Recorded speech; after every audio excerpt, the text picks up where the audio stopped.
welcome everyone to this evening's collaboration of the Louisville Coalition on the History of the Enslaved. This is a collaborative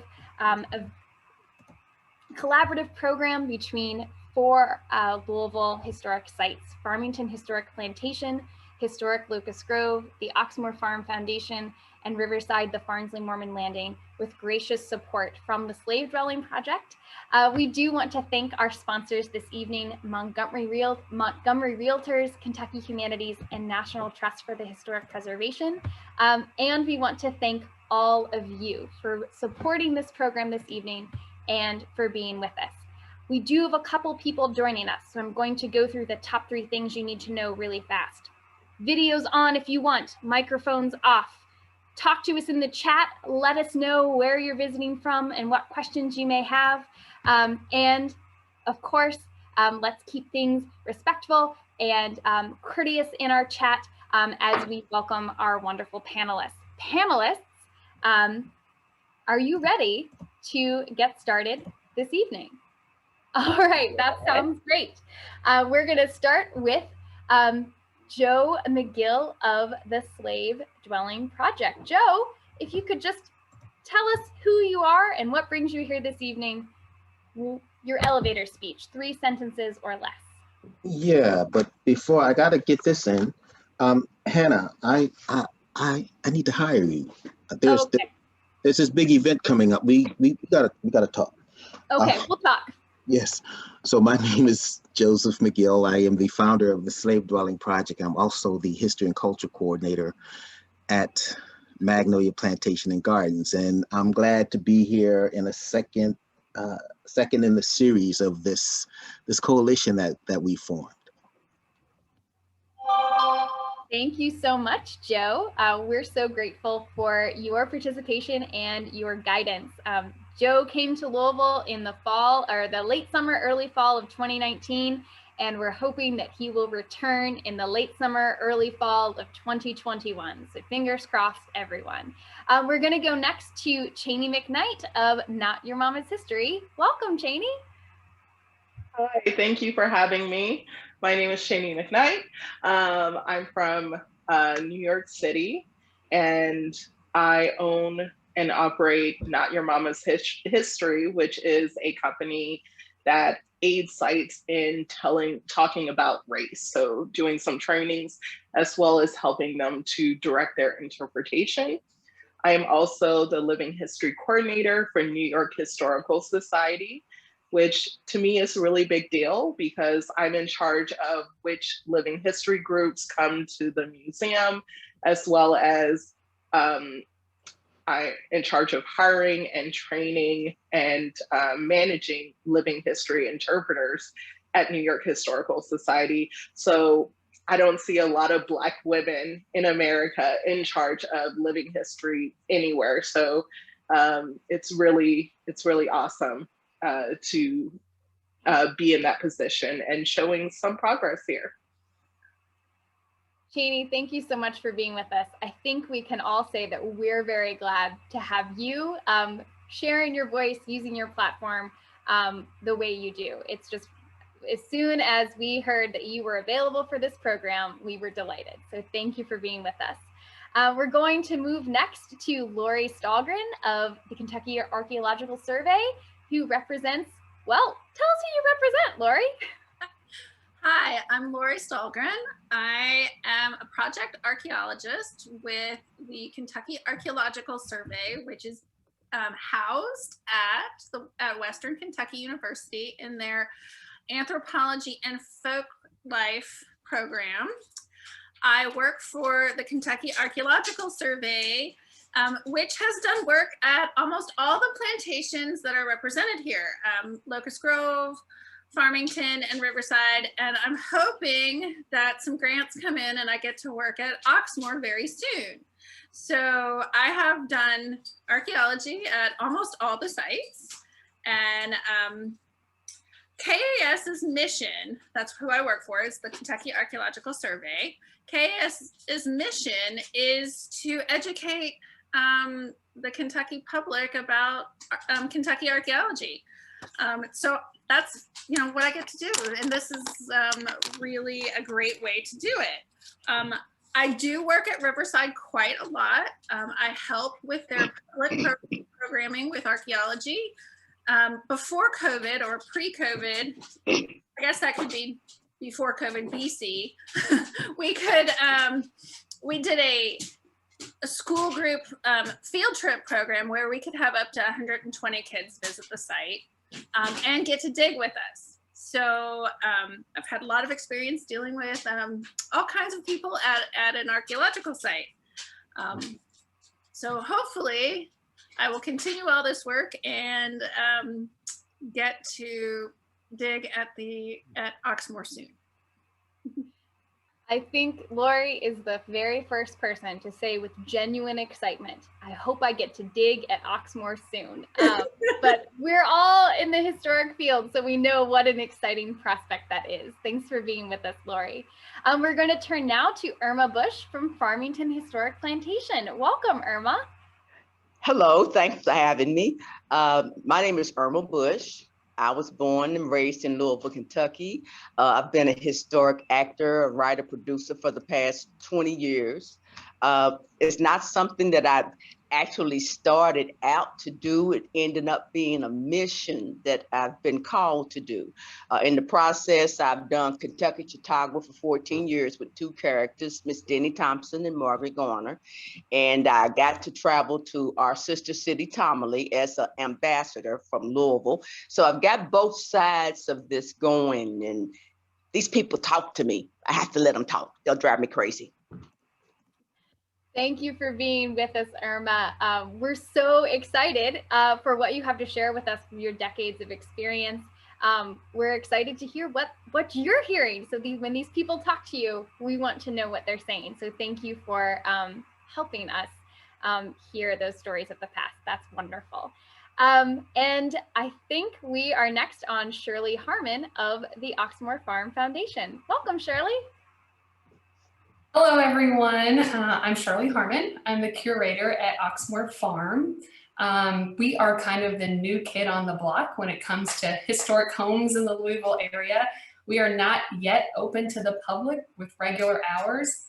So if you're from the Louisville area, the name may sound familiar as the name of a shopping center or an area of town, but really it is a historic site that is located on 80 acres on a preservation easement with Kentucky Heritage Council. So we are new to telling our history and particularly the slave story, and I'll go in a little bit more detail on that later. I enjoy when Shirley says that Oxmoor is the new kid on the block because they're one of the oldest houses in Louisville. Thank you for being with us, Shirley. Next we will go to Heather Heiner from Historic Locust Grove. Welcome, Heather. Hello, everyone. I'm Heather, and I've been a volunteer at Locust Grove for about 10 years, I want to say now. And during that time, I've worn a lot of hats. I'm a professional photographer, so I do a lot of photography out there. I'm a docent. I work with the First Person Interpreter Corps, the people who portray the Cron family who built and lived at Locust Grove. But my definite passion project is that for about the last 5 years or so, delving into the lives of the people who were enslaved by the Cron and Clark families at Locust Grove. And so I've spent many an hour digging through old records and reading old letters and trying to bring those stories out so that we can share them with the greater community. Thanks for being with us, Heather. Because Heather and I share a historic site, I get to experience a lot of her research before it's presented to the public. And every time she comes, she's like, oh, I found a new thing. It's like my birthday and Christmas and our site's birthday and Christmas all wrapped up because she's uncovered so many wonderful stories. So we're so glad that all 6 of you, yes, I was counting myself when I said 7, all 6 of you are with us. I put a link in the chat on the webpage for the Louisville Coalition on the history of the enslaved. So you can read more about each of our organizations. I'm just going to run through those names one more time. We have Farmington Historic Plantation, Riverside, the Farnsley Mormon Landing, the Oxmoor Farm Foundation, and historic Locust Grove. Each one of these sites dates back to the late 18th or early 19th centuries. All of them were agricultural in nature, growing a variety of different crops on acreage that was in, the tens to the hundreds. And of course, each one of these sites was a place of enslavement. Each one of these sites held enslaved men, women, and children on that site. That's why we're here to speak today. So we're going to give each one of our panelists just a few minutes to kind of take us through their area of expertise, what brings them here today, why they're part of this panel. And I didn't tell them what order they were going to go in. So we'll go in the exact order that we just did. So we'll start with Joe McGill. Joe, what brings you here today? Why did you start the Slave Dwelling Project? The Slave Dwelling Project was started, we're 11 years in, but 11 years ago it was started with the idea and concept of finding slave dwellings wherever they exist and spending nights in these spaces in an attempt to bring attention to these sites. And 11 years later, we're still at it. Of course, 11 years ago was me trying to convince these stewards of these sites that me sleeping at their site was a good idea. Took some convincing at the start, but now it's reversed. Now the Slave Dwelling Project, the way we're organized, we're getting calls now because we're a nonprofit, 501c3, and so with that. With that stability and with the track record, 11 years later, 25 states later, and the District of Columbia, members of the Slave Dwelling Project have slept in sites throughout these United States, and to include presidential sites. Of course, 12 of our former presidents were slave owners. Institutions of higher learning, a lot of institutions of higher learning owe their existence to that institution of slavery. So we come together at these places and we sleep at these places. That's the easy part of what we do. Prior to the sleepover are the conversations that we have. Conversations, we include in these conversations matters such as weddings on plantations, historical trauma, white supremacy, white privilege, Confederate monuments, should they stay or should they go? So we incorporate these things into these conversations that we have. I've had the privilege of applying this concept or the sleepover to Locust Grove. And we had a great time, and we had intentions of doing it again, but the science said no. So here we are, and this is why I'm here tonight. Of course, we formed this coalition, the Louisville Coalition on the history of the enslaved. So I really like where this has potential to go.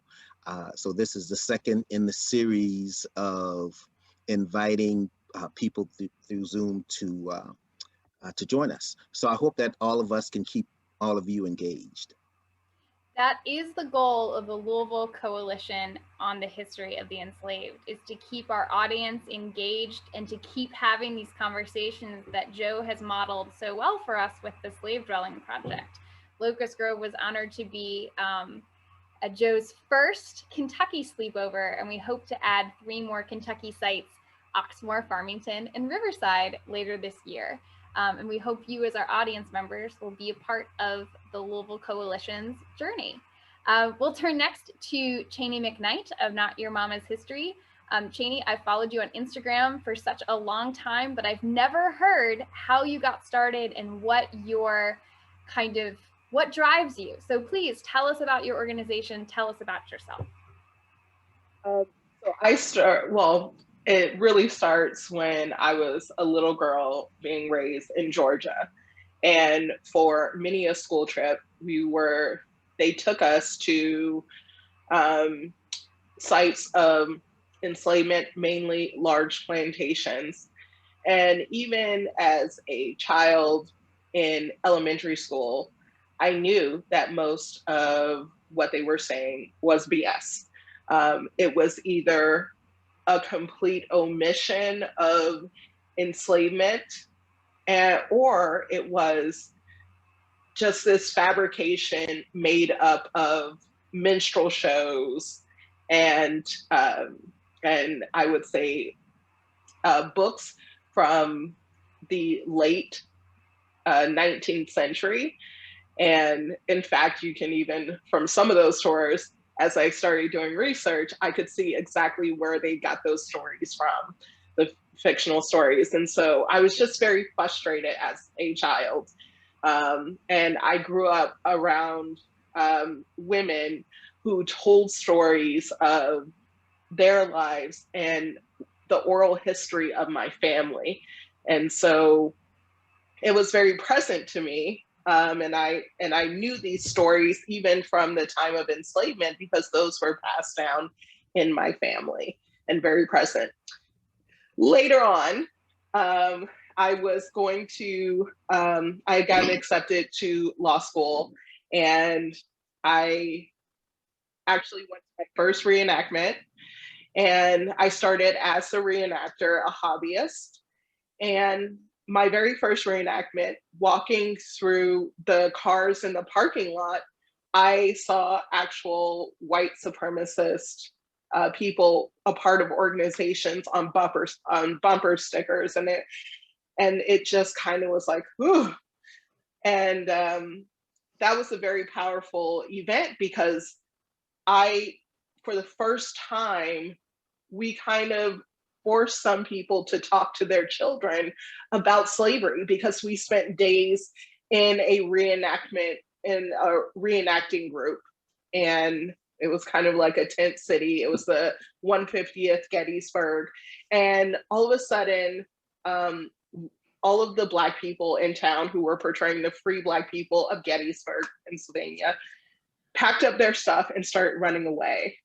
And the children started asking, why is Miss Cheney leaving? Why is Mr. Marvin leaving? Why is Miss Mia leaving? And for the first time, these parents had to have that conversation. And some of the parents came up to me, kind of a bit peeved and very upset that they had to have that conversation. And I was like, how can you reenact the Civil War and never have talked to your children about slavery, about the cause of the Civil War? And so it kind of opened this whole world to me. And I saw that living history, historical interpretation could actually mold and change the way that people looked at race in America, because those conversations started to jump off. And then from there, I kind of was hooked. I decided not to go to law school, which my parents were like, let me get this straight. You want to not go to law school, but interpret slavery in historical garb at a lot of different slave plantations, different plantations in the South and North. And they were like, does that pay well? And so I've just been very lucky that I've had a lot of support, and I just continually want to make connections. And then in the past 4 years, I really became a lot more involved. I would say 5 years, a lot more involved in politics, as well as pushing my people forward. So my real main concern is telling the stories of the ancestors and pushing forward my communities. So there's that. Got your mama's history.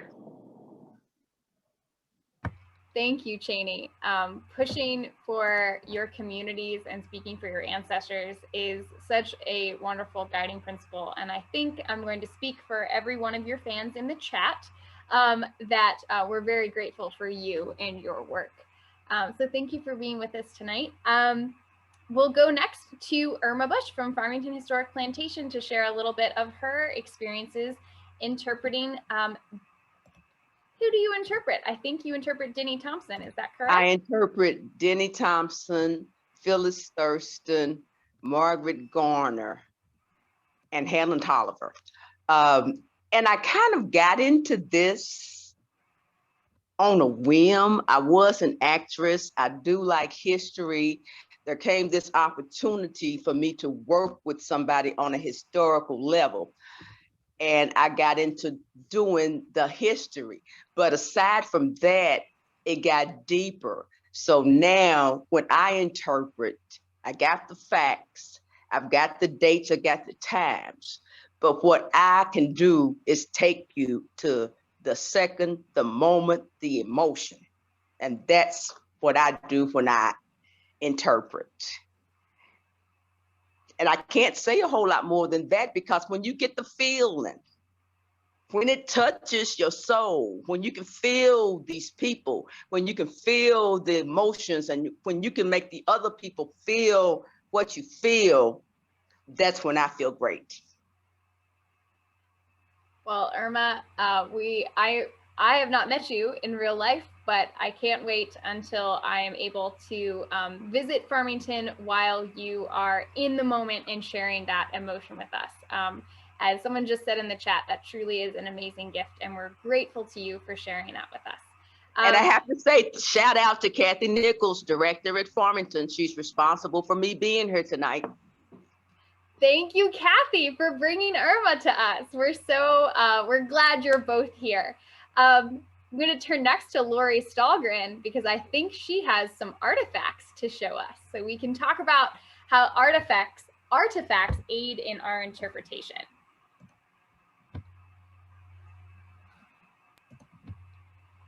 Sorry, I had to unmute there. You're all good.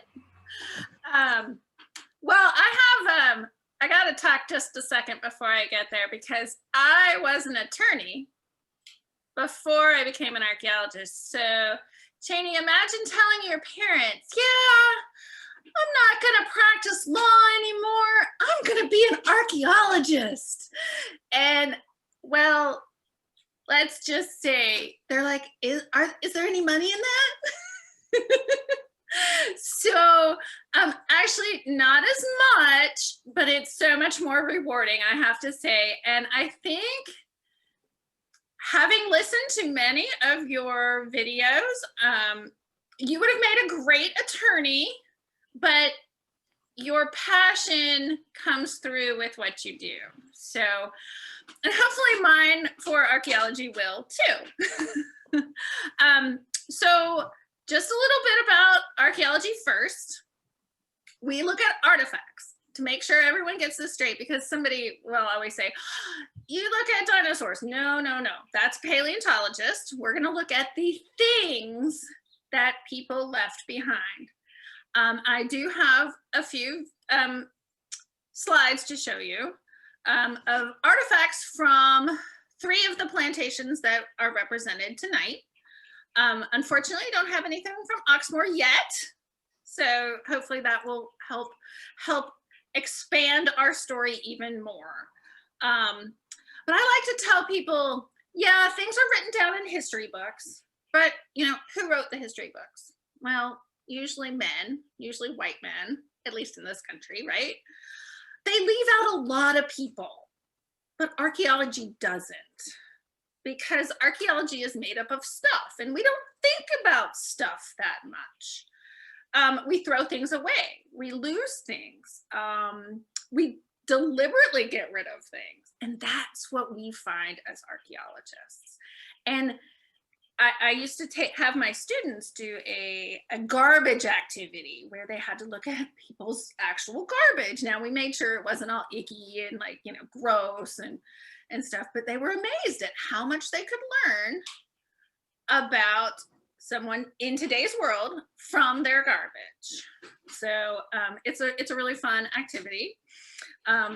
Yeah, my dad does still say I'm a glorified ditch digger, but that's okay.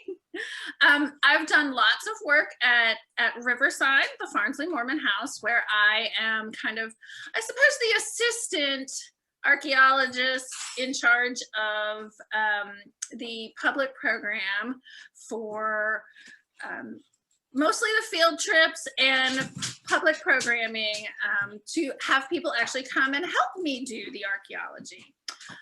Sometimes we have over 120 kids come and dig and we teach them about archaeology. Other times I have one-on-one with people and we get to dig and take our time and learn about the artifacts. I also teach people how to wash the artifacts and to catalog them. And so they actually get to help in the process of discovering the history. And that's one of the key things about the programming that we do is the whole process of learning about the things that we don't know that are not in the books. We get to learn about them with the public.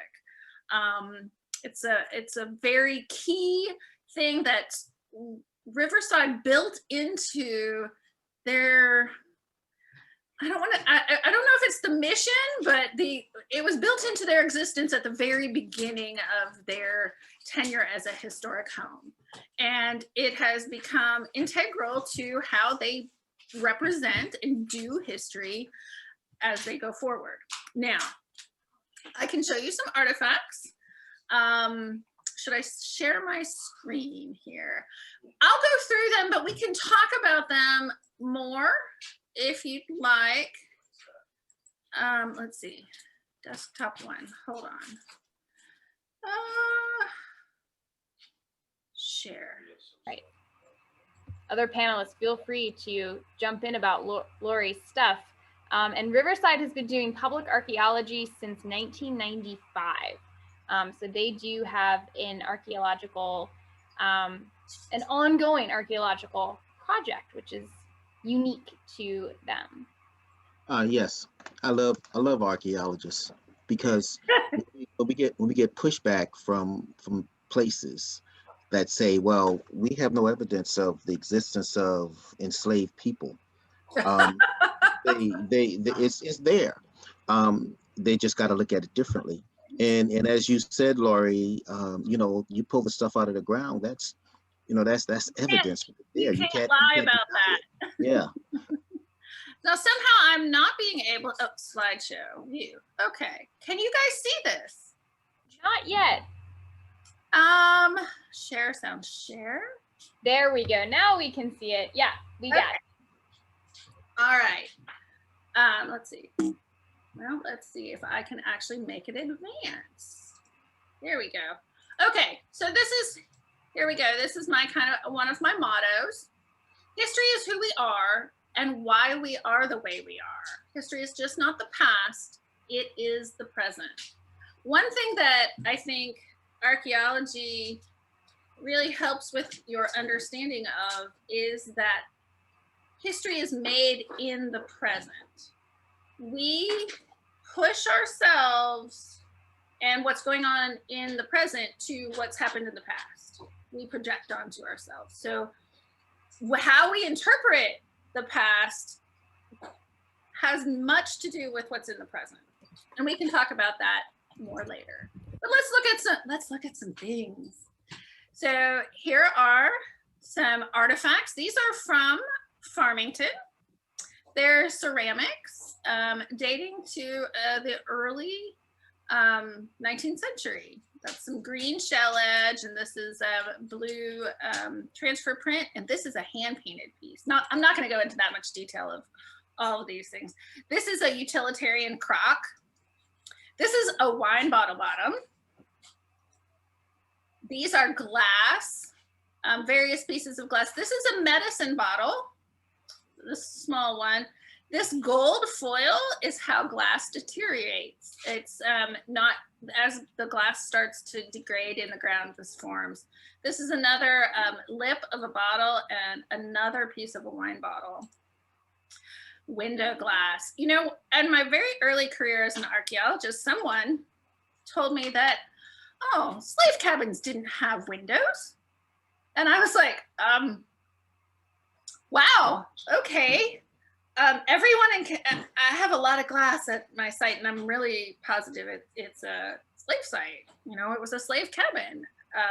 You can't, when you find these things archaeologically, you cannot make those all-encompassing kind of declarations because they are not always true. So this is some of the glass from Farmington. And here is a, we can date glass by the thickness. So this is when the glass was made. The building was built about 1815. And this is when it was repaired or torn down. So you can get some interesting things about the glass. And nails. Nails are one of my favorite things. I know they kind of look like little worms around here.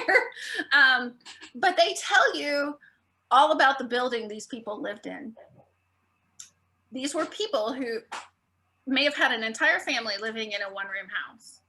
But it tells you, was there a loft up there? Was there a dirt floor? Was there a wood floor? Did they have siding on it?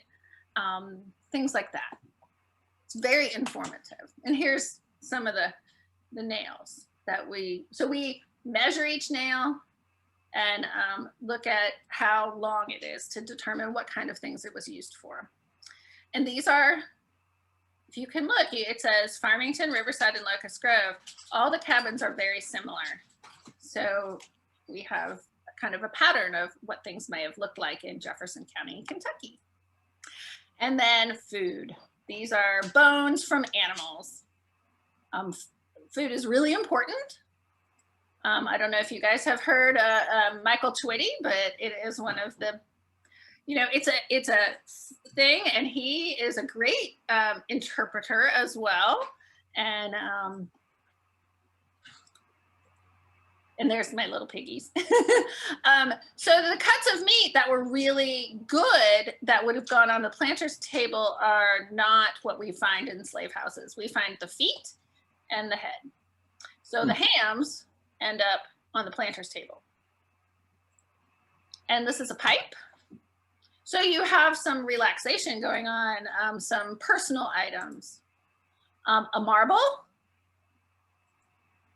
This is from Riverside, and this was found in the kitchen at Riverside. It is a doll's teacup and saucer. Now, I was wondering today, I was thinking about this, and I was like, well, could it have been one of the kids' play toys from the family, and it ended up in the kitchen and stuff? But you know what? I'm pretty sure an enslaved child probably played with this, and that's pretty amazing. And these are from figurines that may have decorated enslaved houses. This is a belt buckle, buttons, and this little guy is a hat pin. I have another picture of that. Oh, that's a fork. This is a pocket knife or a razor. This is the hat pin, the top of the hat pin. So somebody got dressed up and put on a fancy hat. This is a piece of slate. We do occasionally find writing instruments and slate. Now there's no evidence on this one that it was written on, but it's slate. And blue beads. So people were wearing decorative things, and blue beads can have a lot of symbolism as well. We can talk about that later. These are from Locust Grove. The first one was from Farmington. And these are some coins, both from Farmington. And this one is pierced here. And my next slide, it has an X marked on it. And I can talk about these X's a little bit later. I don't want to take up the whole time. But it represents a cosmogram. Or at least this is my hypothesis. It represents a cosmogram, which from the Bakongo region in Africa. I have not been there. But you have a cross of sorts, or, you turn it sideways, it becomes an X, things like that. So you have the circle of life, you have the 4 directions here, those kind of things. So it represents like, not quite the cross of Christianity or the Star of David for Judaism, but it's along those lines. And this is a spoon handle from Riverside. And if you look here, there's the X again. And this is a coin from Locust Grove, and it has these notches. And you can see here that I have marked where you may have put a piece of string to create an X. And this is from Locust Grove as well. It has an X on a marble. And this is a spoon from Locust Grove with an X on the handle. Now, it could be that the X's mean this is my personal property, because, you know, putting your X or your mark on something. But when you have it at all three of these plantations and other ones, I mean, it goes from Brooklyn to New York to Texas, where we find X's, particularly in enslaved dwellings. Laurie, most of these artifacts, if I'm not mistaken, they come from Locust Grove, Farmington, and Riverside, correct? All of these? Yeah, okay. Just want to make sure. We had a question in the chat. Yep. Yes, they do. All of them come from those plantations. And they I have not included anything else other than these plantations. Right. And the artifacts from Riverside came from known enslaved family dwellings. Or, yes. Yeah, okay. I would say all of them are pretty sure to have had enslaved people at least living or working in all the buildings that were excavated. And this is actually from the Levi Jordan plantation in Texas. And this is kind of where the end all be all of X's was found. It is within a cabin in the ground. So it was archaeologically found, and the X is not perfect, but it goes with, it doesn't go in the corners of the house, right? It follows the north arrow, and in each place, something was buried that represents birth. This one is water, death down here, and this is life. So there were different things. And many different things can represent other things, like shell might be marine, or glass could be water because it's clear, things like that. So we also have some crystals from Locust Grove that were found buried, and some Chinese coins that with the square, you know, may have some interesting, we have to do some more research on that. But my last little slide is, these are the people who were enslaved at some of these plantations, and this is who we're trying to tell the story of. So, and hopefully we will get to. So I will, let's see, stop my share and let somebody else talk. I do have two quick questions for you, Laurie. Yes. Have you found sewing tools at any of these sites? We have found pins. I don't think I've found a needle ever, but we have found sewing, like straight pins. Okay. And how do you know it's a conjurer's cabin, the Levi Jordan site? Well, okay, so that is the interpretation from the archaeologists who actually dug it, but they, it was left quite suddenly in about the 1880s. So this plantation was still occupied by most of the people who had been enslaved there. They stayed, and they left when they got kicked off the plantation. I think something happened, like the person who owned the plantation died and went bankrupt, and the bank came in and said, you have 3 hours to get out, which is why so many things were just left in their place. And then very little happened to the plantation afterwards. When they talked to the people in the area around the plantation, they found that most people didn't go very far. They didn't move away. And they had oral history that said that this was the conjurer's cabin. And when they looked up all the names or all the importation records from the plantation, let's just say Texas wasn't so good about not importing slaves after, 1808. And one of their enslaved people was someone who was directly from Africa and lived in, and is reported to have lived in that cabin. Now, can we be positive exactly? But when you have whole families, numerous families that lived on the plantation talked about this person and remember, well, their ancestors remembered him. So Laurie, when you say Texas and after 1808, are you talking over the high seas, importing? Yeah, I think he was brought in, and I'm not positive about this particularly enslaved man, but he may have come through the Caribbean.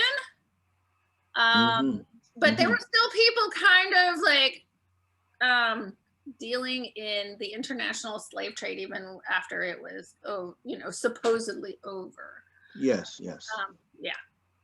So and that's where they hypothesized this man came from Africa via the Caribbean and then somehow ended up in Texas.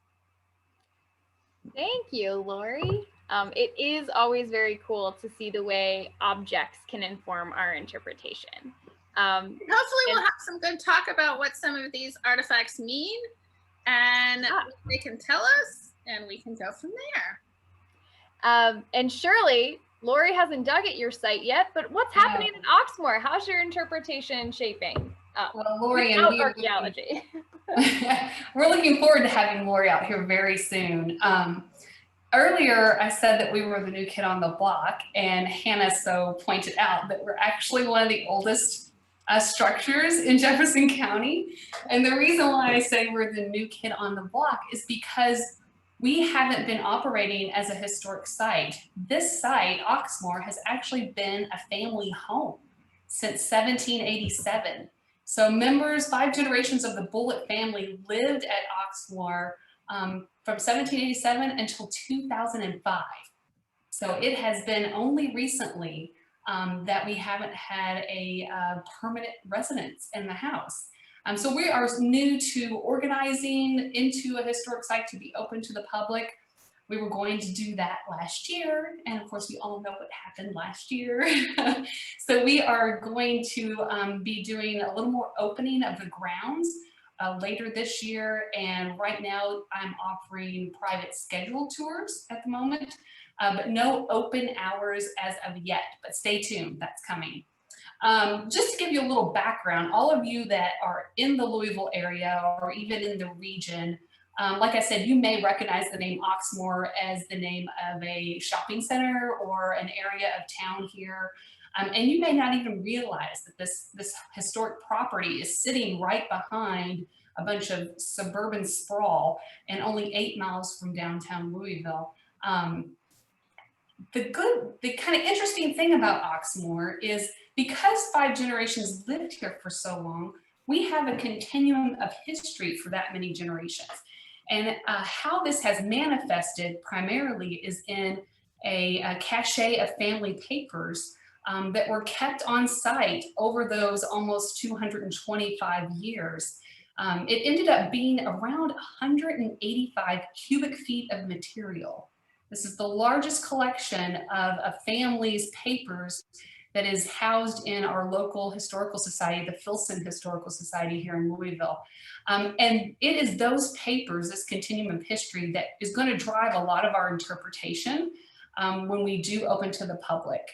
Another unique thing about Oxmoor is the number of outbuildings that we still have on site. Again, because the family lived here for so long, nothing was torn down. There were no development right up to its doorstep.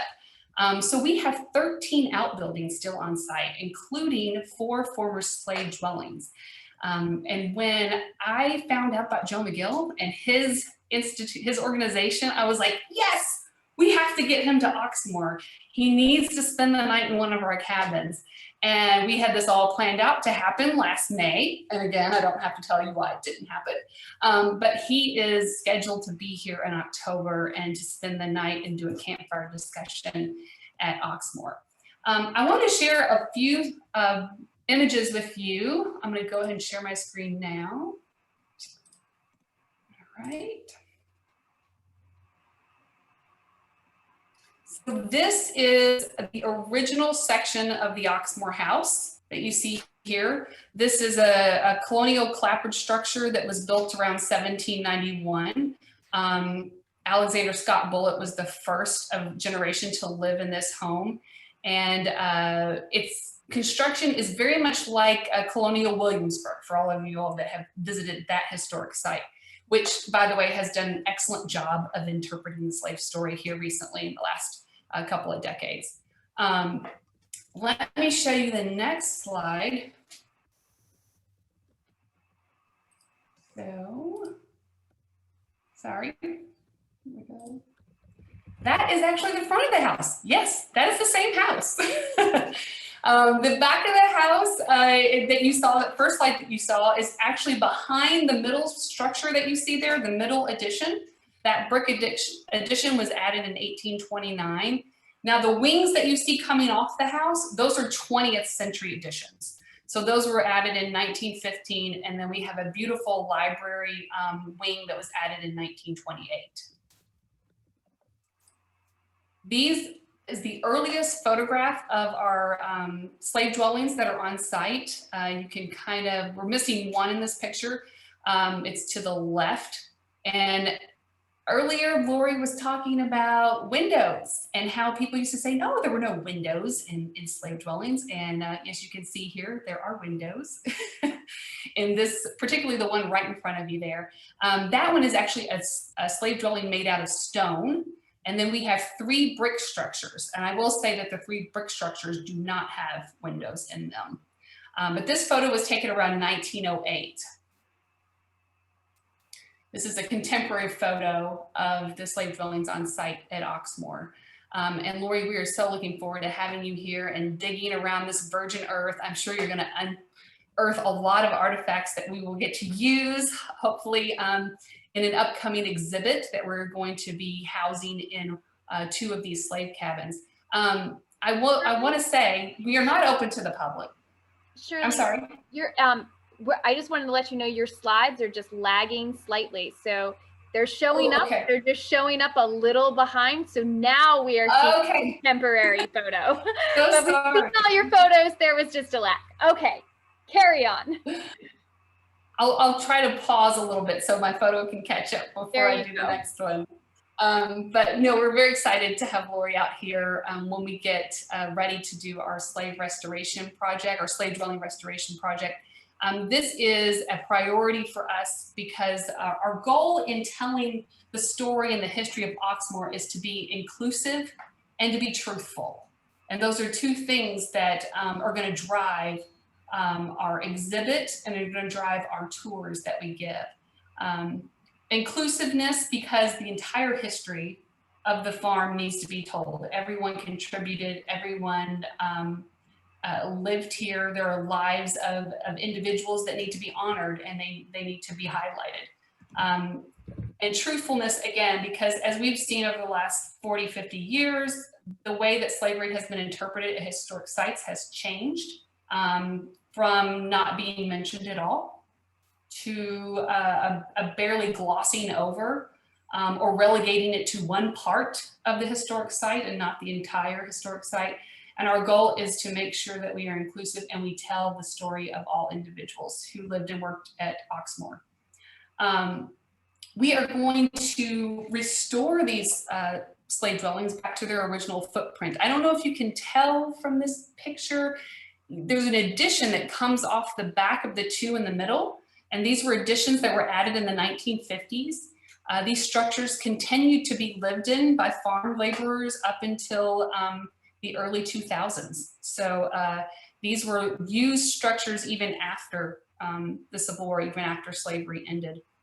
So we are going to be restoring these to their original footprint and adding an educational exhibit on the lives of the enslaved.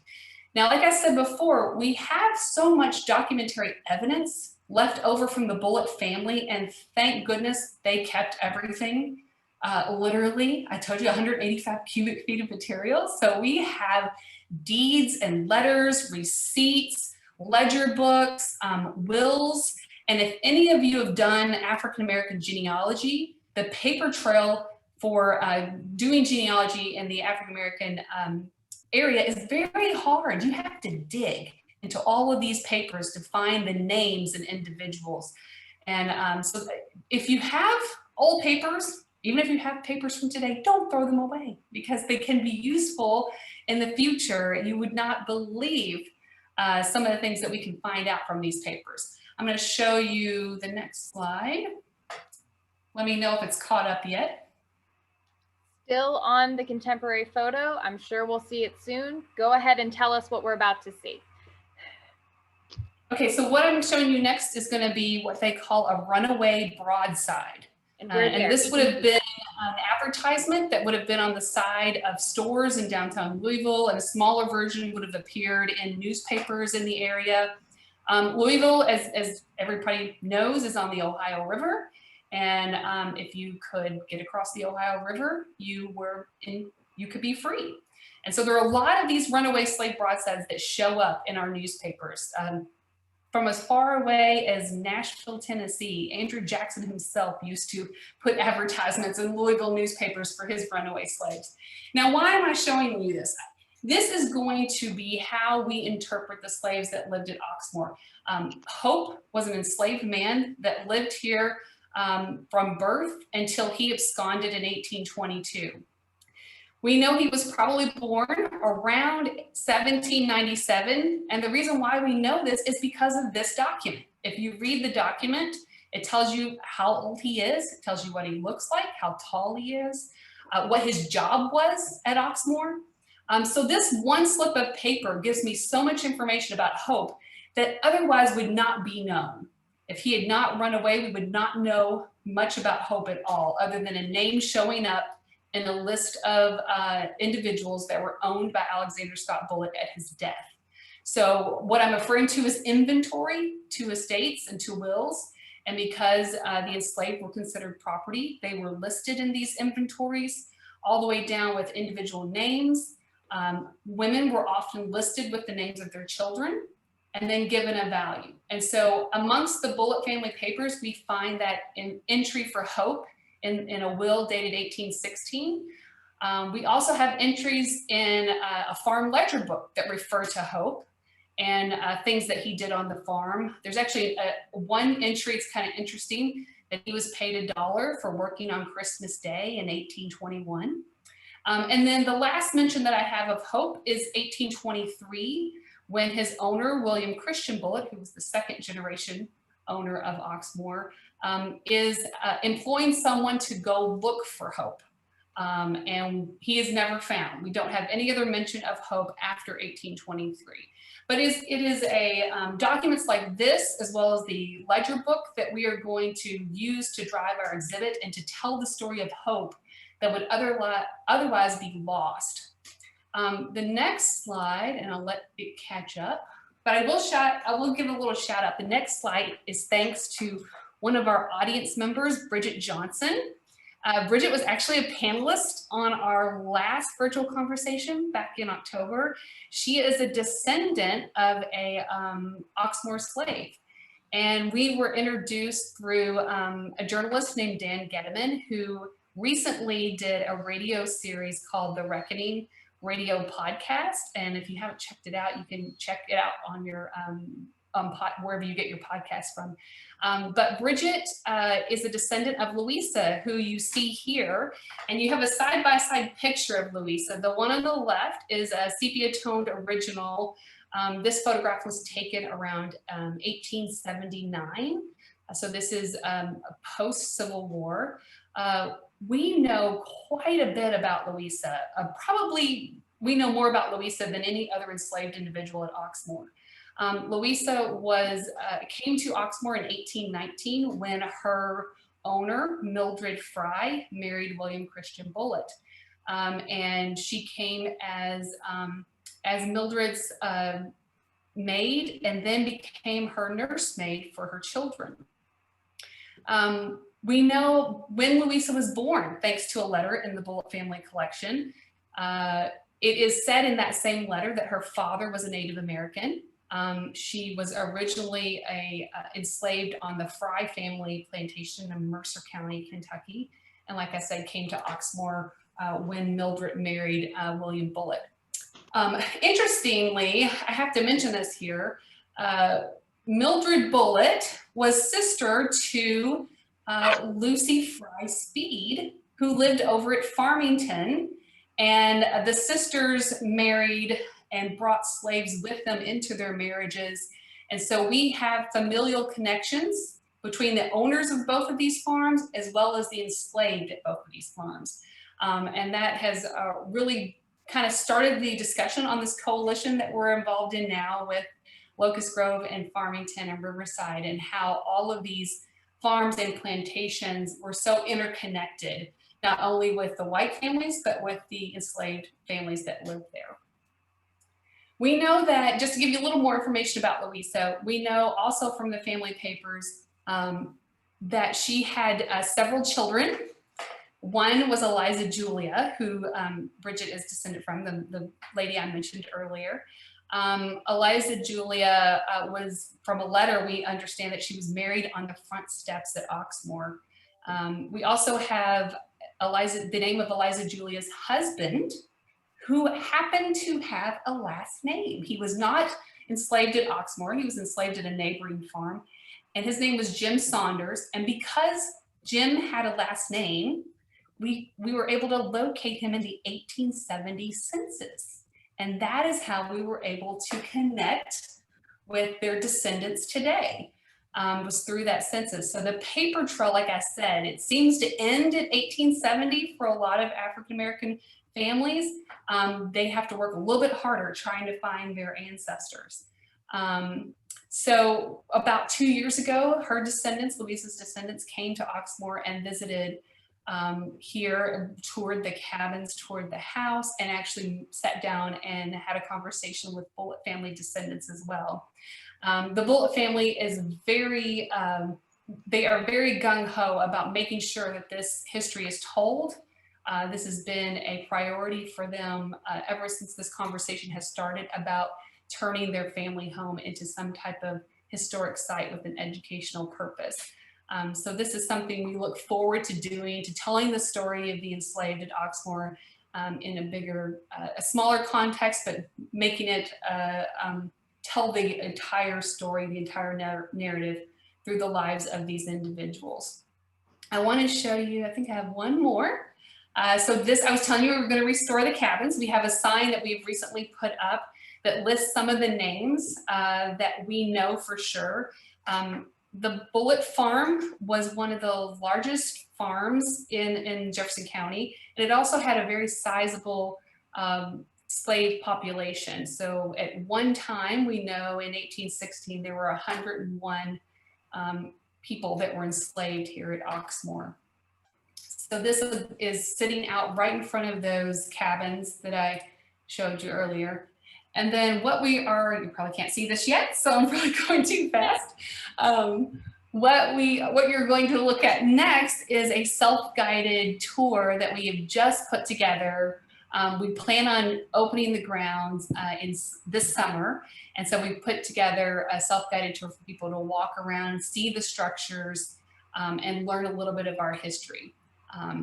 So hopefully that came up. You got to see that picture? It did. And we have on our call today, we have descendants from the Bullitt family, and we have descendants from the enslaved community in Oxmoor. So thank you so much for sharing all of that with us, Shirley. Okay, Heather Heiner from Locust Grove has been driving our interpretation through research.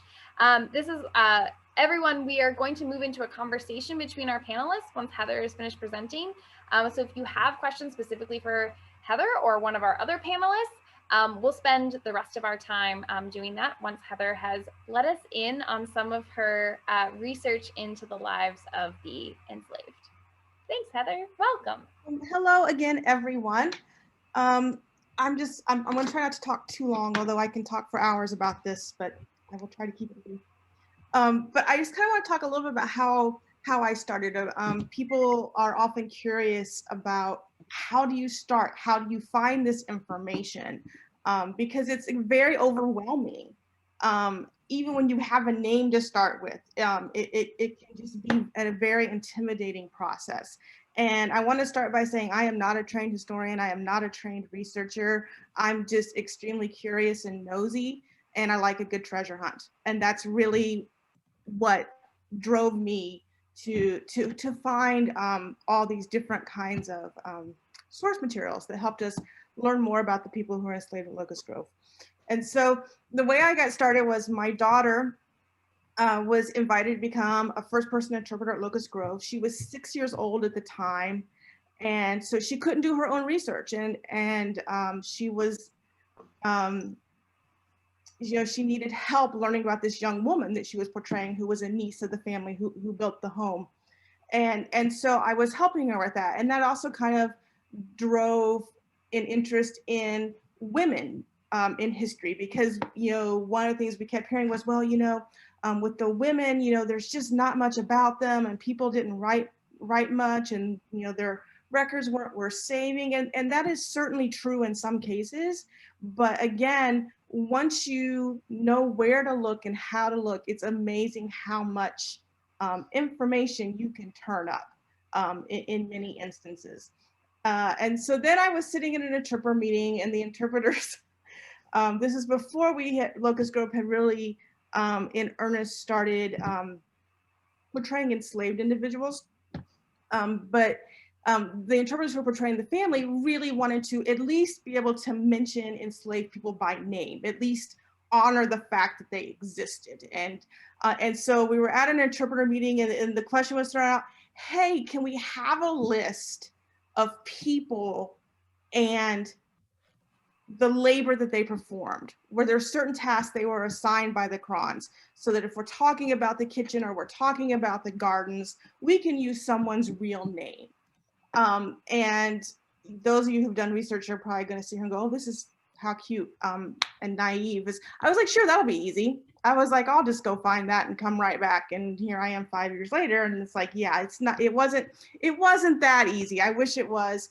But it is, for me, a really enjoyable process of digging out these little nuggets of information.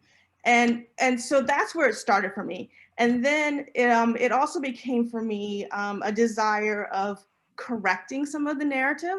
Like many Southern historic home museums, there were choices made in the past to not talk about slavery, or Locust Grove became a historic site in the 1960s. So we had the civil rights movement going, and Jim Crow was happening, and so it was just something you didn't talk about. It was uncomfortable, and that continued for a while, and then there was a point where the choice was made to, instead of calling someone a slave or an enslaved person, well, servants. We'll use the term servants, and this was not something that just Locust Grove did. This is something that happens at happened at a lot of historic sites,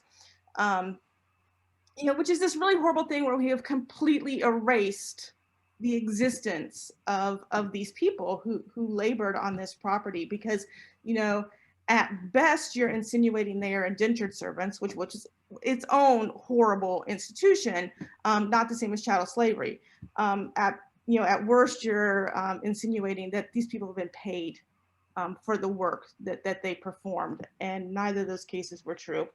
And so, Locust Grove has really been dedicated to owning those errors of the past, correcting that narrative, and now pushing forward and adding to it in more truthful, honest, full ways. That's really my goal with the research. That's what I want to do. I can talk a little bit here. Let me see. I've got some pictures I can share. And then I'm going to give our interpreters a second. I'm going to give them a heads up on the next question coming their way. What do you want audience members to know about what it is like to be a historic interpreter? So this is for Irma, Cheney, Joe. What do you want your audience to know? What kind of about the emotional labor that you're doing, about the actual research that you're doing, about what drives you? So please be thinking about that question. I know Heather we've got a lot of information, and I'm going to be putting links in the chat to other presentations both Heather and Laurie have done on this topic. So, but show us the fingerprints, Heather. Yeah, I will definitely show that. But really quick, because people, if you're trying to figure out where to start, where I started was the family letters. And the first thing we realized is that we had more information than we realized we had. We just had to cross-reference them with each other. We also had the challenge of discovering that early on the choice had been made to leave out sections of letters that dealt with enslaved people. And so one of the things that our director, Dr. Carol Ely did was to then have an intern come in and retranscribe all those letters so that we could find that information. And so that gives us names and a few things to start with. And then from there, you know, you look at, I have census records here. The one in the top right, those are actually, that's an emancipation letter for an enslaved man named Kit, who was enslaved by General George Rogers Clark. The Crons not only owned Locust Grove, Dr. John Cron also owned Mammoth Cave for quite a while. And he enslaved several people there as guides. So that picture on the bottom left is actually the signature of an enslaved man, Alfred Cron, who worked at Mammoth Cave. The really special thing about this picture is it has the year 1820 on it, which we have determined was the year he was born. And so Alfred gave us that information himself by sharing that there. So lots of things like that, you know, that have found different records to dig around in, wills and lawsuits and you name it, you know, it's out there. When Joe was here to sleep at Locust Grove, one of the things that he did was look for fingerprints in the bricks of the house. Locust Grove was built by enslaved men. They made approximately 150,000 bricks over 3 years. It was kind of funny because I had been looking all summer for fingerprints and had not found any. I had not got to the front of the house yet.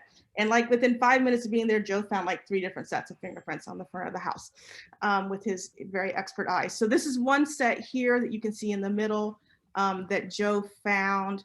There's another set, let me see, right here, which is by the front door. This is my favorite one because when you put your hand to those fingerprints, you just know there's a thumbprint on the bottom of that brick. You can see how the hand was actually holding the brick, which I just find absolutely fascinating. So you know, this is some of the sources I have used. And then we've taken that and we're using that now to find descendants. You know, we have contacted descendants and people enslaved at Locust Grove, and we're working with them to create signage. Locust Grove does not have a slave cemetery. And so creating signage to explain what our theories are with that and still honoring those people who died and who were buried on that property. Could you make the image of the brick bigger for just a minute? We're getting a request for that in the chat. Right there. We have used it to inform our first person interpreters who are telling the stories of the enslaved. We have, I noticed he signed in right as the meeting was starting, the amazing Christian Wiltshire, who is our new theatrical director, who is working with the actors who are portraying enslaved people at Locust Grove. And he is taking this research and just doing absolutely beautiful storytelling and finding ways to really portray the humanness of the people who lived at Locust Grove. And there's, I'm sure Hannah will probably talk about at the end, but there's an amazing experience that he has helped develop that's just, it's absolutely beautiful. And I'm so excited for it to kind of come forward to the public. I'll just share a couple pictures real quick because I'm a photographer and I love pictures, but this is Sydney, who came to us as an intern several years ago, and Sydney Edwards. Heather, sorry, we can't see anything but the thumbnails of your image. That's weird. So sometimes if they're shared in a folder, they don't show up. So I have all of these photos that you're sharing, so I can just email them out to everyone. We'll email a folder of all of the images that were shared this evening, so that you can get that. Wonderful. But yes, just having a lot of questions in the chat about the images, and we don't want them to go unnoticed. Oh, that's fine. Yeah, I'm happy to put them up where people can see them. Yeah. I'll create a Google Drive with resources from our interpreters and our panelists so that we can put resources there for our audience members. Stay tuned for that with the recording of this program. Heather, you were finishing a thought and I interrupted you. Oh, no, that's okay. And I was just saying, what we do though is then we take all the letters I've found, the accounts, enslaved at Locust Grove have a fascinating emancipation story that's kind of unique, where they were emancipated, gradual emancipation in a will, and then once they achieved emancipation, they had to turn around and sue the estate because they wanted to stay in the state of Kentucky, and they won that. It's a fascinating story as well. So we've taken all these different things, like the archaeology, like the slate we saw earlier. We have letters that also that some of the people enslaved at Locust Grove were literate, that they were writing letters to each other when they were away from the property, and that at least one man, Alfred Cron, the man whose signature I showed you at Mammoth Cave, that he learned to read and write as a young child. And so using all of those, it's taking all those disparate bits of information and putting them together. And then we have this picture of a person. I'm going to share one more thing really quick because I know we probably want to get onto questions and stuff. Of course, I don't see it, so I may not. Yes, I'm now very excited about the idea of a Google Drive full of resources from our panelists. I already put a link in the chat that Cheney shared with us about the difference between a reenactor and a historian, and why, a reenactor and an interpreter, and why interpreters often prefer to be called interpreters instead of reenactors. I think it's, sorry. Yeah. So I just wanted to specify that that is very specific to to Black people in the reenacting community as well as the interpretive community. It was kind of a decision made specifically because of the experience of being Black in reenacting historical spaces. Thank you for that clarification. Everyone. That's a good note to have. Yeah, absolutely. So real quick, I just want to show you too, because their question is, how do you keep track of all the stuff? And I just want to show people my organization a little bit here. This is a database that I am slowly putting together so that we can all pull from this information. I loathe the idea that someone has to go redo research. Someone's already done it, but they won't share it, or nobody knows it exists, or, well, we know something, but we don't know how we know it. And so my goal here for Locust Grove is to have this all in one place where it becomes very accessible and very usable, because the goal is to get this information out there and not hang on to it. So Alfred Cron is one of the enslaved people that we have documented very well. And so I have his census records, I have his obituary, I have his mentions in letters that the Cron family wrote, I have accounts of other people who met him. I have his emancipation documents all in one place. So Alfred is an easy person for us to interpret because we know a lot about him.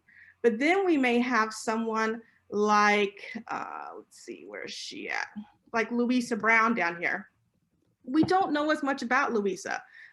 We have her emancipation records, which means we have a physical description of her, which is wonderful. We know who her children are. But really, when I look at her, I go in here and click and I look at her form, I know about when she was born. I know a rough physical description. I know her children. I know she was enslaved by John Cron. And that's about it. That's what I have on her. And so she becomes, if we are interpreting her, more of what we would call a composite character at Locust Grove. We take what we know about Louisa, we take about what we know about enslaved women on properties the same size as Locust Grove, of enslaved women in Louisville, of enslaved women in general, and we take that knowledge and we fill that in so that we can present her as a fully formed person who can interact with guests and share her story in a much more powerful way. So I'm going to stop sharing because I know there's lots of questions and discussion. No, we're having a great conversation in the chat, and we've now got a lot of that foundational work that happens at historic sites. But Joe, Irma, Cheney, you all, between you, I think, have several decades of experience in interpreting the lives of the enslaved. What do you want audience members who encounter you at historic sites or who seek you out or who come across you on Instagram, what do you want audience members to know about your work? So whichever one of you, please just take it away. Okay, I'll go. Okay, go ahead. I would like for people to come away from any interpretation that I'm involved in knowing and feeling about the day-to-day lives of the person that we're interpreting. We know we're going to know the history and we know we're going to know the facts, but what gets lost in all the history books is the feeling, the person, the emotions. And that's what I want people to feel after they've seen me. I want people to know that all the marketing it took to get them to these sites that they come to visit, all the knowledge that they have obtained to get them there based on that knowledge, it needs to be amended to include the other side of the stories, you know, the part of the story that they don't put in the narrative, because it's an element of the story that exposes our flaws as a nation, but it is those flaws that we need to add to the narrative to make it complete. So I want folks to know that you know, the things that they come to celebrate at these places, they need to also be capable and able to pay homage to those folks who made all that possible.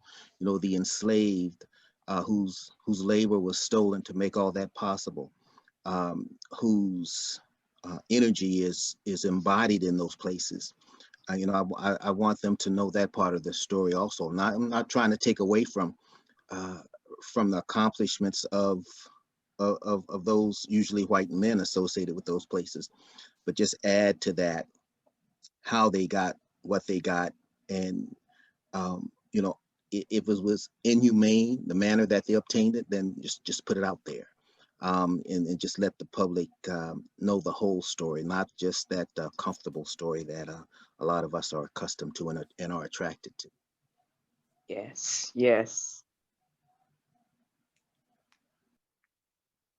Everyone here hit the nail on the head, in addition to wanting people to really walk away with an understanding of the day-to-day lives of these people. I really hope that they also understand that without these people, there would be no United States of America. It's pretty clear, without the head start that America had of free labor, entire population of free labor, as well as the politics surrounding the American Revolution, and then later the injection into the economy again of free labor. It's doubtful that America would have even been able to get started and continue to go independently. But I also hope that people who come to sites would not step away from the fantasy. I find that a lot of people really enjoy a fantasy world when they go to historic sites. Oh, there it is. We're having trouble. Your mic is coming in and out. So I see that you're using earpods, but you're, yeah, just want to make sure we can hear all the great things that you're sharing with us. Is this better? Yes. Okay. I would say when at historic sites, there is a fantasy world that I see a lot of sites find it very hard to shake off, meaning that especially on plantations, which were intentionally, especially when approaching the great house or the main building, it's supposed to be beautiful. It's supposed to shock and awe you. Um, People have a very hard time of shaking loose this beautiful facade. And I find people have many times told me that when they walk into these buildings, they kind of feel like the gentleman of the manor or the lady of the manor. And I would always encourage people to at every turn, remember to shake off the fantasy world and really sit here now. And so I think that's personally why I stay. No matter what I'm wearing, I am still Cheney McKnight presenting these truths to you. I've never been a talented actress, unfortunately, but my talents lie in interpretation. But yes, shaking off the fantasy. Oh, and I think so often at historic sites, I'm going to speak for the other members of the coalition as I lead into this other question.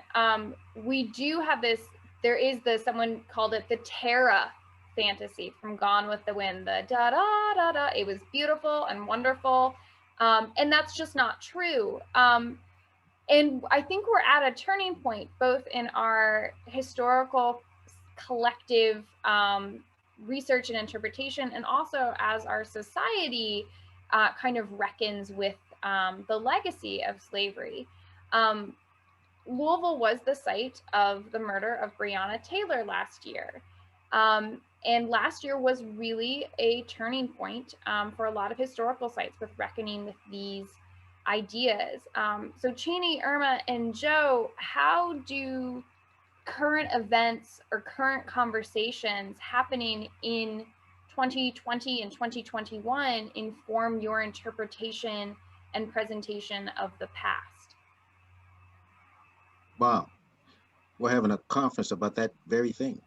I gotta submit a proposal. Oh, great. So yeah, the Slave Dwelling Project, changing narratives in changing times. We're connecting dots. We're addressing the fact that Confederate monuments are coming down at a quite a fast rate. We're also dealing with the fact that a lot of things are being changed. A lot of names are being changed. No more Lady Antebellum. No more Dixie Chicks. No more Aunt Jemima. No more Uncle Ben's. And we attribute these things to some of the things that are going on today. The death of George Floyd, the death of Breonna Taylor, are associated with a lot of those things. A lot of the historical trauma that we are experiencing has its roots in where enslaved people once dwelled. Because even after slavery was abolished, we've got to still consider those things that continue to disenfranchise. When the United States Army was pulled out of the South, and when it ended Reconstruction, the things that replaced it all were those things like convict labor and lynchings and Jim Crow laws.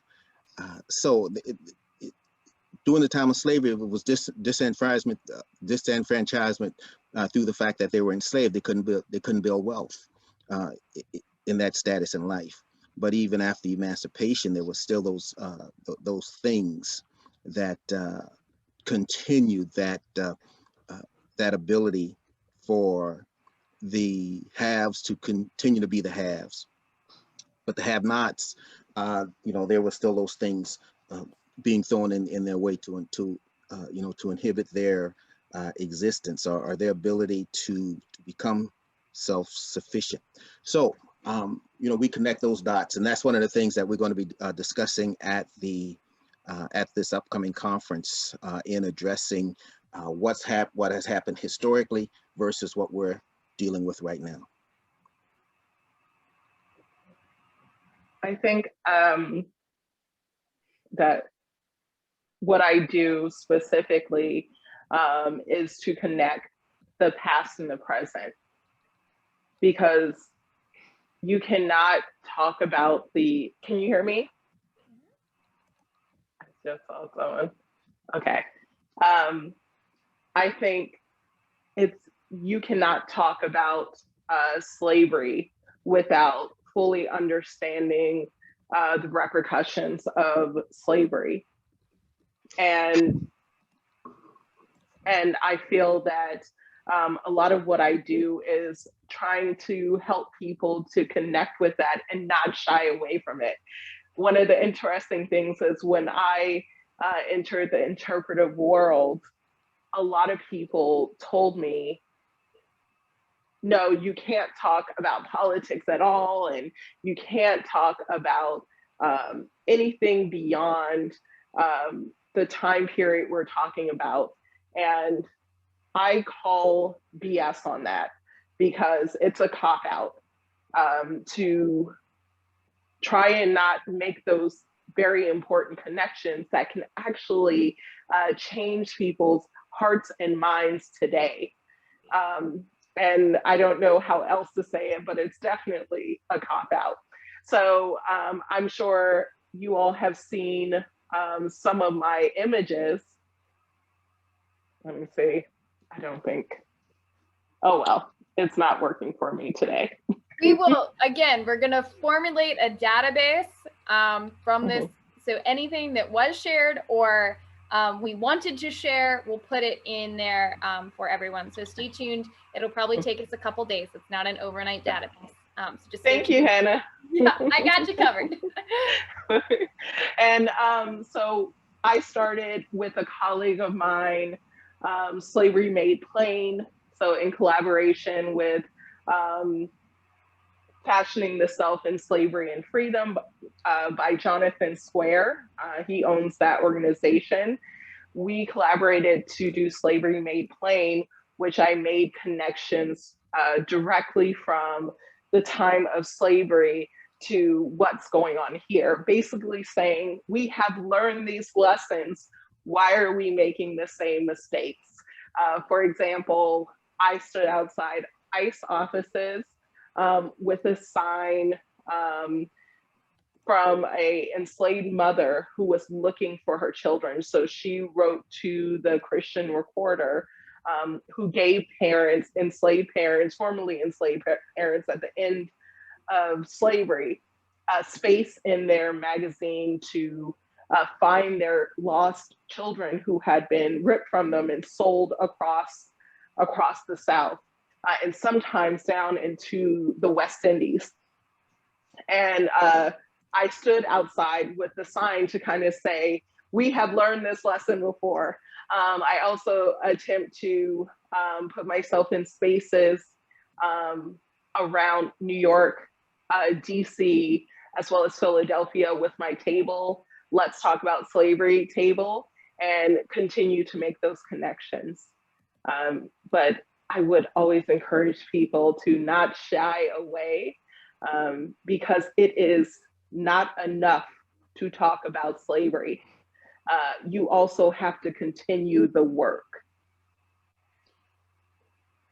And I'm glad you brought that up, because we did have a question in the chat of how do you make your guests comfortable while they're being uncomfortable, and how can people approach you? I'm going to read the question. How should people approach you if they feel shy? We always at Locust Grove tell people it's okay to be a little uncomfortable. We need to be comfortable with our discomfort. But if visitors are hesitant to ask questions or to be involved, they might be afraid of saying the wrong thing or ashamed of their own lack of knowledge. And while it is not an interpreter's role to protect someone's feelings, that, you know, some kind of difficult things necessarily, how would you address that? Joe, Irma, Cheney? Or Cheney, you were just talking about this. I think first things first, also at a lot of historic sites, these are trained interpreters. We're trained. We have talked to thousands, if not a million people, Joe. And we know how to talk to people. And I think that's the difference between an interpreter, a professional interpreter, and maybe a hobbyist. We are hired by our site to be here and be professional. And so I have to be able to translate someone's question. And I would say 95% of the questions I get that may be seen as, ugh, that's not, someone did not ask me that question with ill intent in their heart. They're just like, it's awkward. They've never actually talked about slavery out loud before. And so they don't have the language. I mean, they don't have a PhD in Africana studies. So that's part of our job to translate. We're interpreters. We have to interpret what people are trying to say to us. And I would say only about 5% of people approach me with ill intent. So come up to me, ask questions, approach me as if you would be approaching any person, any average person in the world. When you see me, I'm not in a performance. I am just interpreting and having conversations with people. That may be different for actor interpreters. They may be in a scene, but usually actor interpreters may have someone there in like a polo shirt talking to the public to help orient people. So just come on up and say good morning or good afternoon. Is there any kind of training you recommend to Black historic interpreters? Especially we have that question comes from Locust Grove's new museum theater director, Christian Wilshire, who is leading our group of actor interpreters who portray the enslaved. And also we have some questions from other guests in our chat about how the three of you as interpreters take care of yourselves emotionally. I think, Cheney, you've written a blog post about this, about kind of self-care for an interpreter. So what are some of the trainings that, how do you prepare for this process? I would say the first training a site needs to do for Black interpreters is an internal training for staff and administration. A lot of issues that Black interpreters have, I find, is not so much from the public because they can handle the public. It's when they encounter difficulty with the public and then internally talk to white colleagues and administration, and they're not getting the support. So that's the first training that I would always say, internal administrative training. Then NAI training is amazing. Generalized interpretive training is amazing. Also, I pretty soon am going to start acting training, but just in case, I think a few of my friends want to do a project in a few years, and I don't want to be the short man on the. I'm sorry, not the short hand, the person with the short end of the stick. So that's what the advice I would give. And then also for any Black interpreter, I would say get therapy. You should be seeing a counselor. You should be seeing a psychologist regularly. So they have Talkspace apps now, you know, they have cheaper and cheaper options now. So please, if you're doing this work, you should be getting therapy. And I would encourage sites to see what you can do about supporting these interpreters by finding some resource in which you can provide that to them, because it is a heavier weight for Black interpreters. And I'll stop talking because I know. No, And all good. No, take it away. Well, let me add that it's easier for Black males than Black females in interpreting and telling the stories of our enslaved people, especially telling the story in costume, because, you know, a lot of folks try to, again, connecting dots. They think that they can bring that historical way of acting or the way it was back then into the now. And they impose themselves on women in that manner, and that's not a good thing. So, you know, we got to be on our guards for that. And as Cheney said, you know, when the complaints are made, when they come to us, you know, with those complaints, we need to act upon them, because, you know, I want to bring as many young folks into this way of interpreting the stories of the enslaved. I want to bring them along, and I want them to feel comfortable, you know, putting on the guard, putting on the outfits. Not only feel comfortable with the knowledge that they're disseminating, but feeling comfortable in the outfits, you know, while they do it, and they need to have that backing or that support system behind them. Irma, anything to add about preparing to be an interpreter or caring for yourself as an interpreter? It's a really heavy subject. You've got to be prepared to deal with what comes at you. But as I learned to work with it, the thing that I found out for me personally is that a lot of people, especially Black people, they're ashamed of our history.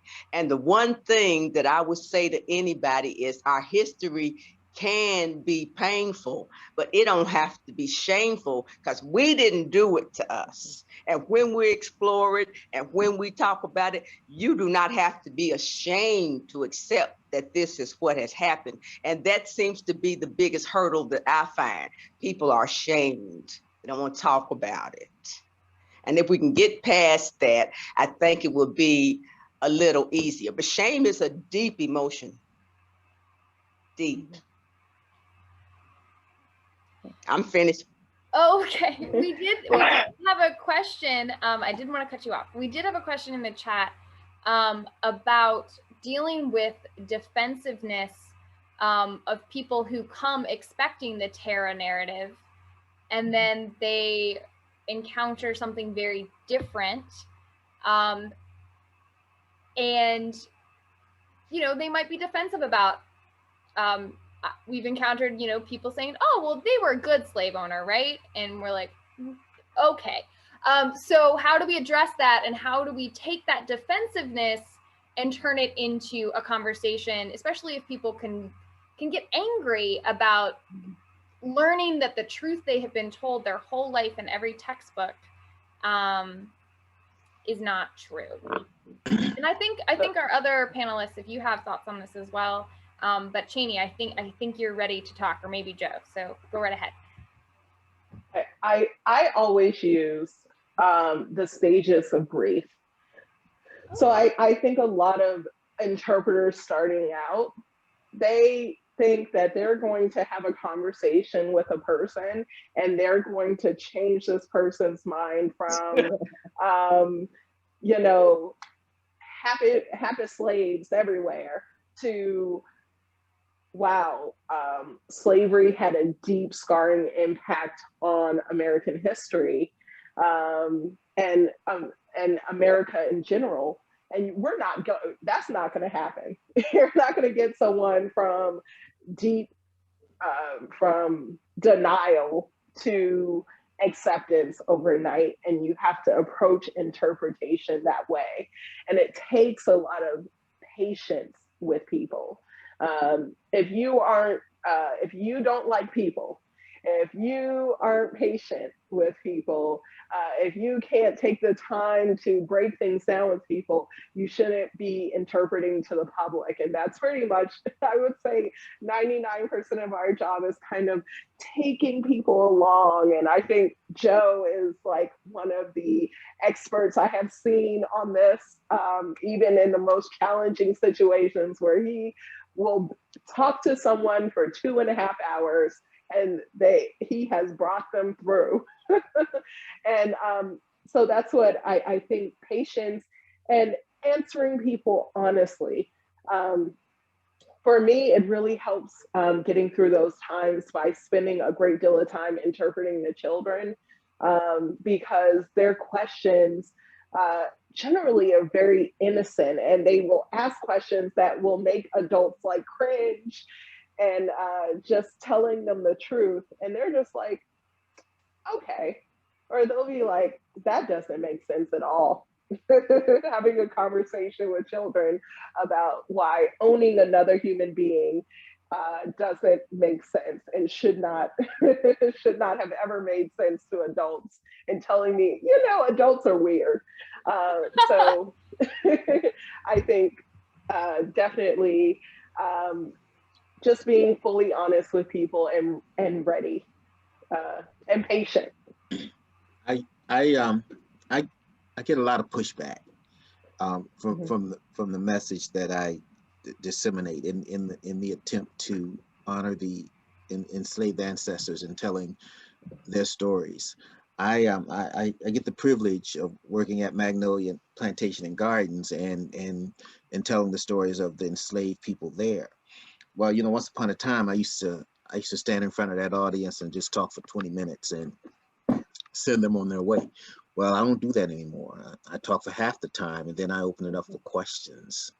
And if they want to challenge, that's the time to challenge. The ones that scare me the most are the ones that won't challenge when everybody else can hear it, but they want to corner you and enlarge their complaints or their disagreement with you, or what they don't push their agenda on you.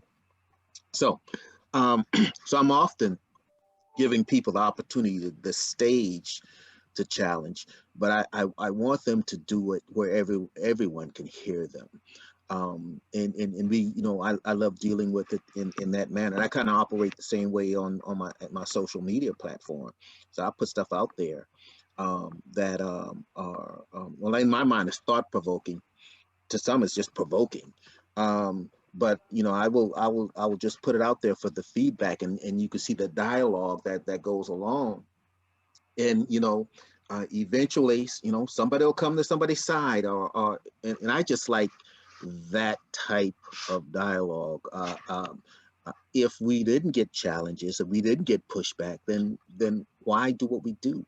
I've been doing this for 11 years, the Slave Dwelling Project for 11 years, because there was that need. Yeah, that narrative had to be challenged, and we are successful at challenging that narrative, that existing narrative, because again, back to connecting dots.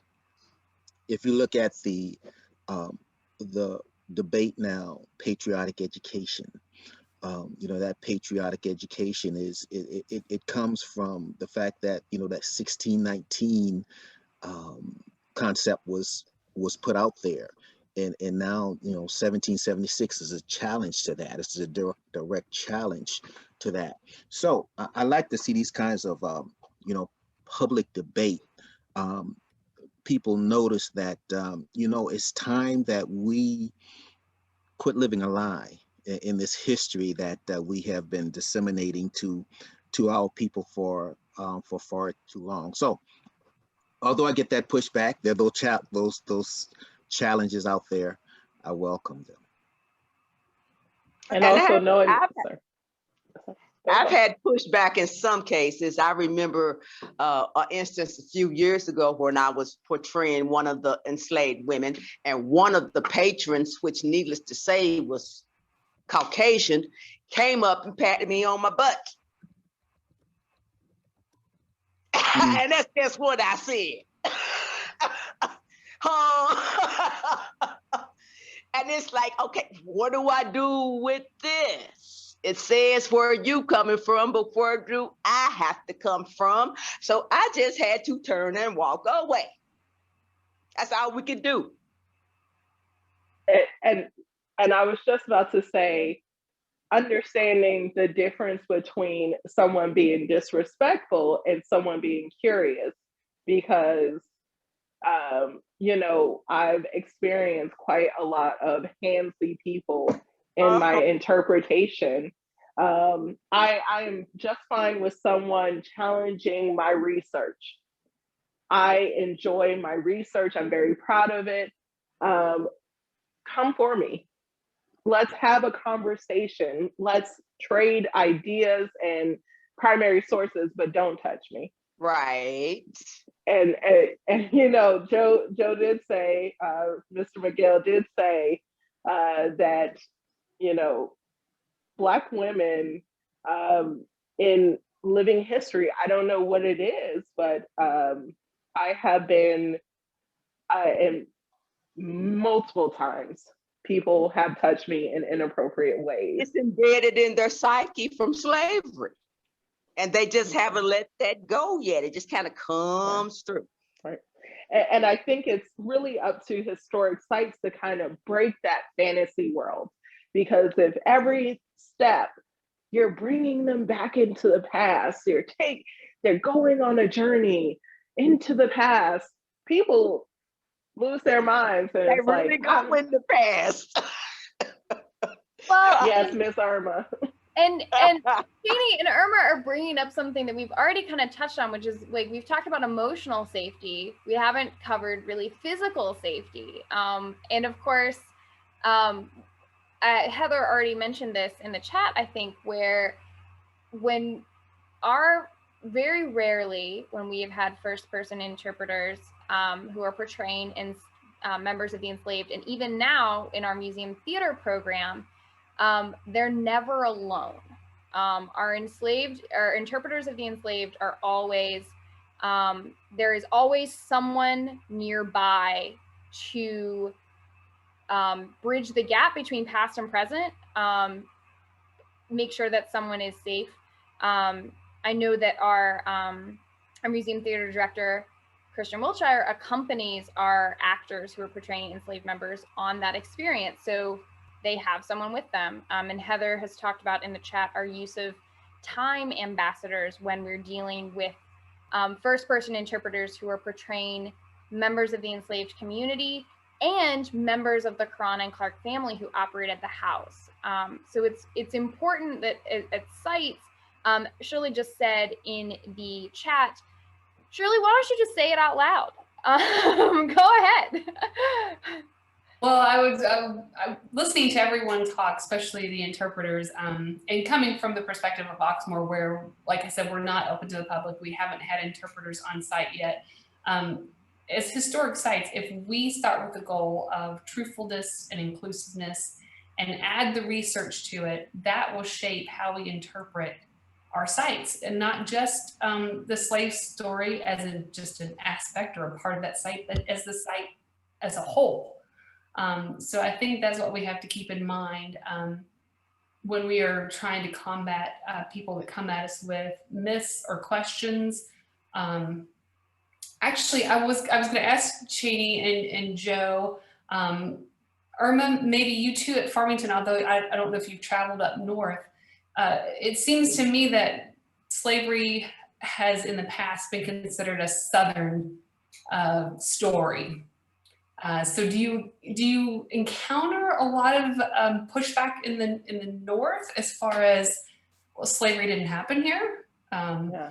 And Irma, have you had any visitors that were surprised that, you know, Kentucky is considered upper South, so that slavery was maybe different in Kentucky? Oh, we had wonderful slave masters, so they say. And you know, you hear that. We had some good slave masters. Well, no slave master is a good slave master, north, south, east, west. But that's just something you got to swallow. And that's just something you have to deal with and talk through. So that's just personal to the people involved. Yeah. And I think exactly. Thank you. I'm going to take that. North, south, east, west. There were no good slave masters. Up north, I think people, so I live in New York City. So I primarily deal with, I wouldn't say primarily, I would say half and half, Northern slavery, Southern slavery. In the North, we had both, in North and South, there was both urban as well as rural slavery. And I would say that's the biggest difference, the difference between rural and urban slavery. I've not encountered a kinder, gentler slavery. I've never seen it. I've just encountered the story of enslavement. I think most people in the North, I encounter a lot of people that just never knew that there was slavery in New York. And that's mind-boggling because New York had the largest slave-owning population, only second to Charleston at the time of the American Revolution. So New York City had a massive enslaved population. What usually ended up happening is that, generally speaking, in the city, they had, most households had 1 to 2 enslaved persons. Most households that enslaved persons had 1 to 2. So that's, I would say that you do see that more in urban slavery as well. So I find that people are too shocked by the fact that there was slavery in the North to even muster up a challenge, because they're like, you could see this glazed over dazed look, and they're like, wait a minute, there was slavery in the North? What? And they are even shocked to find out how widespread it was, and there was a massive enslaved population. The only difference is there's about 40 to 60 years between the end of slavery in most northern states towards the end of the American Civil War. So that's the kind of difference. And that's why most narratives are of Southern slavery. Also, most of the runaway narratives we have are from enslaved persons from the Upper South coming north. So most of those narratives are about Southern slavery. There are some from the North, but the majority is from the South. Yes, I get the biggest pushback from Northerners when I talk about the slave dwelling project and what I do. When I say, yes, I've been to 25, slept in slave dwellings in 25 states and the District of Columbia. Well, some of them would do the math and figure out, well, there weren't 25 Southern states that enslaved people. Where are the other states? Well, they're in the North. And I have to remind them that it was not until the Revolution that some of those northern states started to legislatively free their enslaved people. And of course, the Northerners are proud of the fact that there was the Revolutionary War, there was the Underground Railroad, there was that Northern Army that went south to rid us of that institution of slavery. But I have to take them back a little further and remind them that those northern states enslaved people also.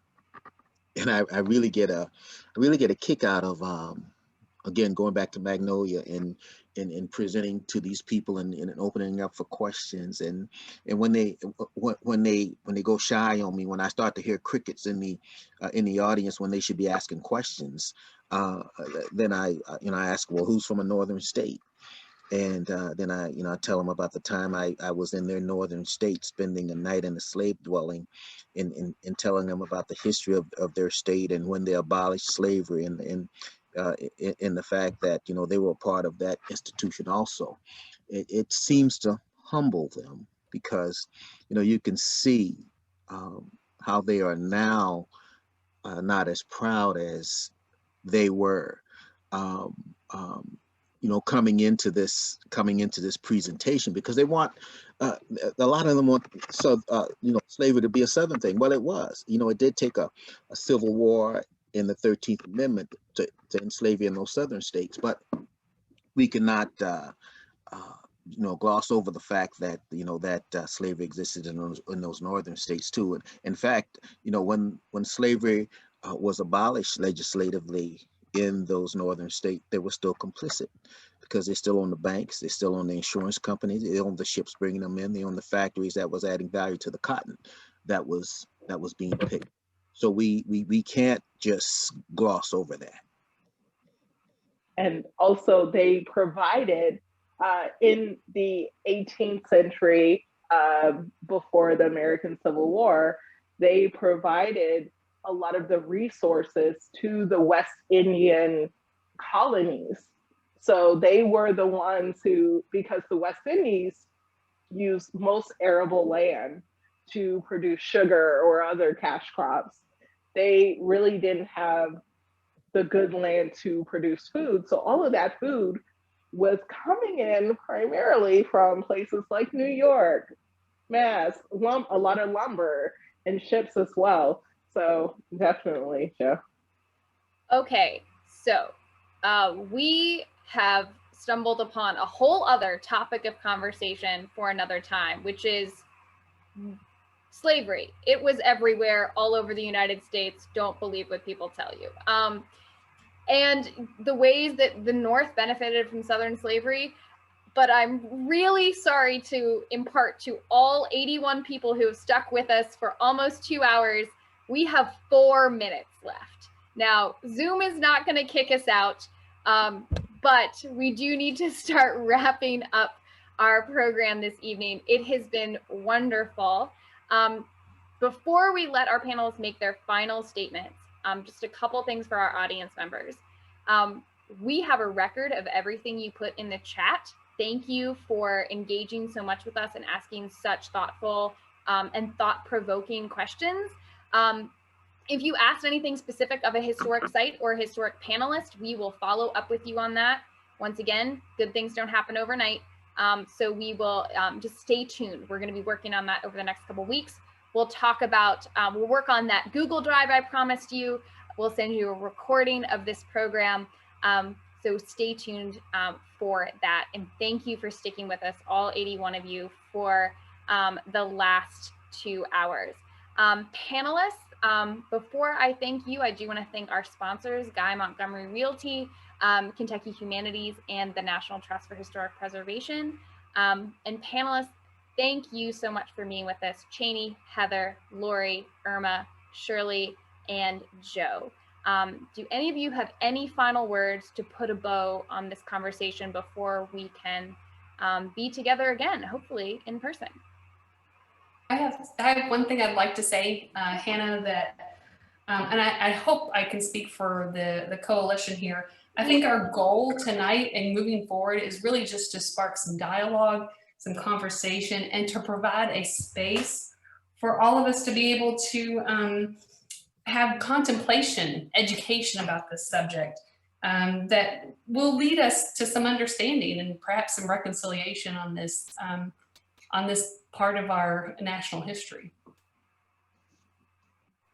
Yes, thank you for speaking for the coalition in that regard. Hannah, if I could ask a question. Sure, I'm not sure who's speaking, but go ahead and ask a question. That's Richard Fowler. Okay, hi, Richard. I have been a member of the Kentucky African American Heritage Commission, and I'm not certain that anybody here present tonight is a part of that, currently a part of that commission, and wanting to see if you have a connection with them, and through Tressa Brown, who is with the Kentucky Heritage Commission in general. Richard, I know Tressa. I used to work at the Heritage Council, and I will make sure that Tressa gets all this information. Okay. Also, the Louisville Heritage Commission in the old roundhouse down on, I believe it's Martin Luther King, or Muhammad Ali in 18th. There is a physical museum there that deals with Black history in the state of Kentucky. Yes, we've worked with the Kentucky Center for African American Heritage with some of our other programming. So the coalition is brand new. We just named it last month, even though we've been talking for almost a year. So we are still figuring out what other organizations and individuals to bring into this conversation. So tonight was only a starting point. Any final words from any of our panelists? Yes, slavedwellingproject.org. You could find a lot there, slavedwellingproject.org. I guess it would have been smart for me to drop it in the chat, but I put it in the chat. You're okay. great. Any other final thoughts? Thanks for having me. It was wonderful to be here. Well, thank you so much for being with us. From New York to South Carolina to just down the street at Farmington to all the way behind the mall. So we're just so pleased that you were all able to join us. And if anyone wants to come dig, go to Riverside's website and sign up and we can do some digging. All right. And then just stay tuned for more virtual programs and hopefully, cross your fingers, in-person programs from all of us. So to all 72 of our audience members who are still here, to Cheney, Heather, Laurie, Irma, Shirley, and Joe, thank you for sharing with us, and we'll see you soon. Good night. Good night. So Bye. much.